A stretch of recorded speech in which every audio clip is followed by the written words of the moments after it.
Hello friends, welcome to home food recipes. આજે આપણે બનાવીશું ઝારાના ઉપયોગ વગર કે ચાસણીની ઝંઝટ કર્યા વગર પરફેક્ટ મોતીચૂરના લાડુ, જે ખાવામાં બહુ જ ટેસ્ટી લાગે છે અને એકદમ ઓછી મહેનતે આ લાડુ બનીને તૈયાર પણ થઈ જાય છે। આ લાડુને તમે વાર તહેવાર માટે કે પછી ભગવાનના પ્રસાદ માટે કે પછી ક્યારેક કંઈક ગળ્યું ખાવાનું મન કરે ત્યારે પણ બનાવી ખાઈ શકો છો।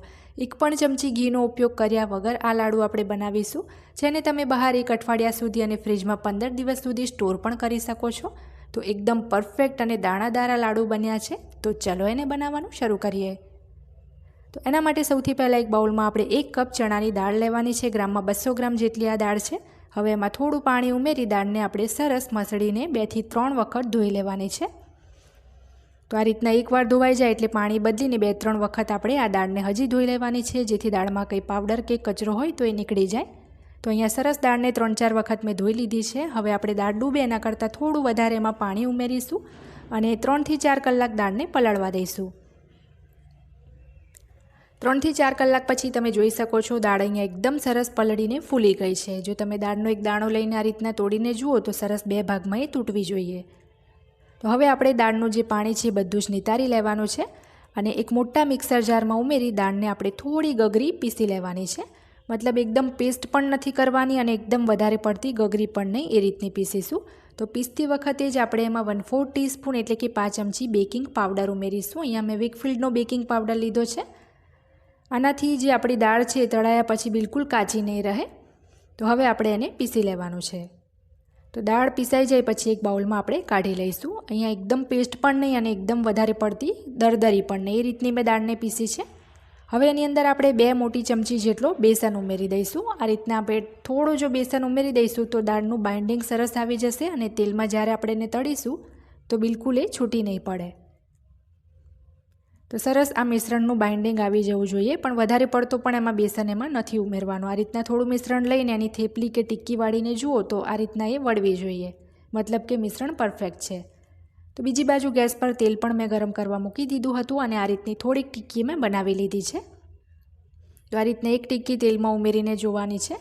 જો સરસ તળાય, મતલબ કે આપણી જે ટિક્કી છે એકદમ પરફેક્ટ બાઇન્ડિંગની બની છે, તો 6 થી 7 મિનિટ આપણે એને ફ્રાય કરવાની છે અને તરત એને હલાવવાની નથી। 6 થી 7 થોડીક સેકન્ડ થાય પછી આપણે એને આ રીતના હલાવી દઈશું અને થોડી આછી ગુલાબી તળાય ત્યાં સુધી એને તળવાની છે। તો અહીંયા બસ 6 થી 7 જ મિનિટ આ ટિક્કીને મેં તળી છે। એકદમ વધારે એનો ગોલ્ડન કલર પણ નથી આવવા દેવાનો, થોડી આછી ગોલ્ડન થાય એટલે આપણે આ રીતના મોટા જારાથી એને બહાર લઈ લીધી છે અને સેમ એ જ રીતના બાકીની જે બધી ટિક્કી છે એ પણ બનાવીને આપણે એને તળીને બહાર લઈ લઈશું। તો અત્યારે આ એકદમ ગરમ છે, સરસ ઠંડી થઈ જાય પછી આપણે નાના નાના ટુકડામાં એને તોડી લેવાની છે।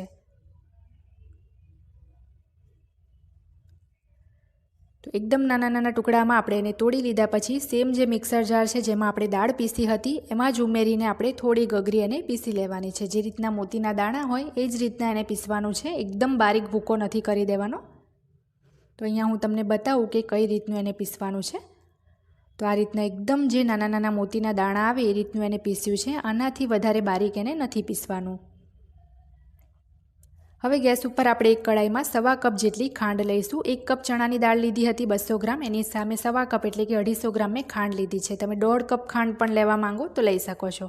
1/4 કપ આપણે એમાં પાણી ઉમેરીશું। હવે લાડુનો કલર સારો આવે એ માટે 2 ચપટી આપણે કેસર યલો ફૂડ કલર ઉમેરીશું। જો તમારે આમાં ઓરેન્જ રેડ ફૂડ કલર ઉમેરવો હોય તો પણ ઉમેરી શકાય। હવે સરસ આપણે મીડિયમ તાપે ખાંડને 2 થી 3 મિનિટ માટે ઓગળવા દઈશું। તો 2 થી 3 જ મિનિટમાં ખાંડ સરસ ઓગળી ગઈ છે અને આમાં મને કલર થોડો ઓછો લાગ્યો તો મેં આમાં 2 ચપટી ઓરેન્જ રેડ ફૂડ કલર પણ ઉમેરી દીધો હતો, મતલબ બંને કલર મેં મિક્સ લીધા છે। ખાંડ ઓગળે પછી 1 ચમચી એમાં મેં ઇલાયચી પાવડર ઉમેર્યો છે અને તરત જ હવે જે દળેલું મિશ્રણ હતું એ આપણે આમાં ઉમેરી દઈશું। આની અંદર આપણે કોઈ જ તાર નથી બનવા દેવાનો, ખાંડ ઓગળે એટલે તરત જ આપણે આ પીસેલું મિશ્રણ ઉમેરી દેવાનું છે। હવે ગેસ એકદમ ધીમો કરી સતત આપણે આ મિશ્રણ એકદમ ડ્રાય ના થાય ત્યાં સુધી એને હલાવવાનું છે। 2 જ મિનિટમાં તમે જોશો તો આ રીતના મિશ્રણ ડ્રાય થઈ ગયું હશે। હજી પણ આમાં થોડું દેખાય છે મોઇસ્ચર, તો હજી આપણે 1-2 મિનિટ એને કૂક કરીશું ધીમા તાપે। એ પહેલાં આપણે આની અંદર 2 ટેબલ સ્પૂન જેટલા બારીક ચોપ કરેલા કાજુ ઉમેરી દઈશું। જો તમારે પિસ્તા પણ ઉમેરવા હોય તો એ પણ ઉમેરી શકાય, બદામ પણ ઉમેરી શકાય, મગજતરી પણ ઉમેરી શકાય। તો સરસ આપણે 1-2 મિનિટ આને કૂક કરી અને ઢાંકીને 15 મિનિટ આપણે એને રહેવા દેવાનું છે. તો ગેસ બંધ કરી આપણે એને ઢાંકીને 15 મિનિટ માટે રહેવા દઈશું.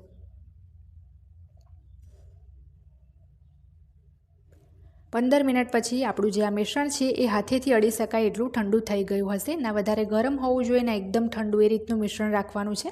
તો તમે જુઓ જે રીતના આપણે ઝારા વડે બૂંદી પાડી હોય એવા જ મોતીના દાણા જેવી આ બૂંદી પડી છે. તો હવે આપણે આમાંથી લાડુ વાળી લઈશું. તો આ રીતના થોડું મિશ્રણ લઈને આપણે મીડિયમ સાઇઝના અહીંયા લાડુ વાળીશું. તો બાઇન્ડિંગ આપણું એકદમ પરફેક્ટ છે. તો લાડુ પણ આપણા એકદમ પરફેક્ટ વળ્યા છે. એક પણ ચમચી આપણે આમાં ઘી નથી ઉમેર્યું.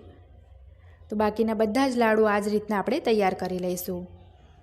આ લાડુ જે છે ખાવામાં બહુ જ ટેસ્ટી છે અને એક પણ ચમચી ઘી નથી ઉમેર્યું અને આપણે ના એમાં ઝારાનો ઉપયોગ કર્યો છે કે ના એમાં કોઈ ચાસણીની જનરેટ કરી છે. એકદમ ઇઝીલી આપણા લાડુ બનીને તૈયાર થઈ ગયા છે.